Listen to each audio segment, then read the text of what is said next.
Here's what we have for you the rest of this hour on Fox Business. We have a stunning number for you. Wait until you hear just how many of those reworked mortgages for distressed homeowners have already gone back into default. A stunningly high number.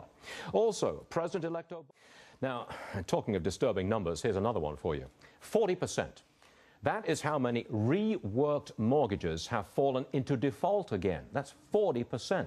That number's from Jeff Taylor, a forensic accountant and co-founder of Digital Risk, and he's with us now. Jeff, let me get this straight now. Okay, the government pressures the banks and the lenders rework these troubled mortgages. The homeowner pays less per month, the terms are reworked, and now 40% of them have defaulted all over again. Is that an accurate number? It's an approximation, but it's very, very close. And again, what the process is you've had 40% of reworked modifications in the last 6 months hitting this redefault rate. So what it says is these homeowners are being put back into loans that either they're not willing to pay or can afford to pay. Wait a second.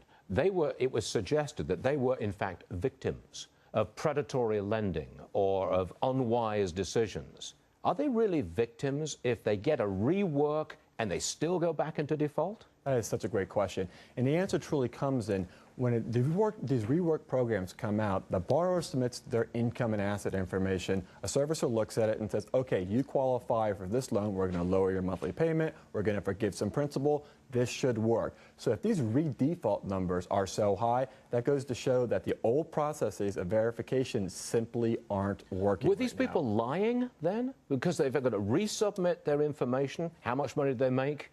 Whether they've got any savings or not. Are they lying? It's either lying or when they made the initial purchase at some point, maybe they made a lifestyle decision versus a financial commitment to buy a house, which means sacrifices and giving up of other things. So where they are right now, apparently, is they're trying to figure out what do they want to assign value to, making that monthly payment or maybe trying to keep up with their current lifestyle and other obligations.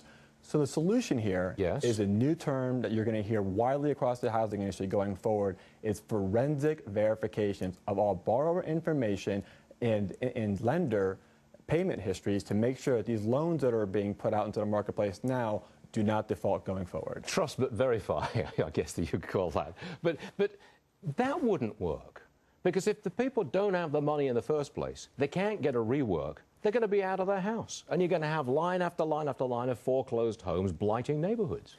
If they can't afford the loan right now, I think in this environment, if they can see a number they can't afford, the lenders, and it's in everybody's best interest to get them down to a monthly payment that they can afford, regardless of whatever that is today, and then to all of a sudden down the road make better decisions based on their income availability or what the next steps are. So pick a number as low as you can get. I'll pay that. I'll stay in the house. But we haven't got time for it, but that does raise the issue of moral hazard. Absolutely. Well, then let's go ahead and take a look at the $700 billion investment vehicle that we just put out there. No, but they're actually allocated some good funds right now to go ahead and bring in forensic experts to do the deep dive to see what a borrower can truly pay. You're a forensic accountant. Are you going to be employed on this? Are you?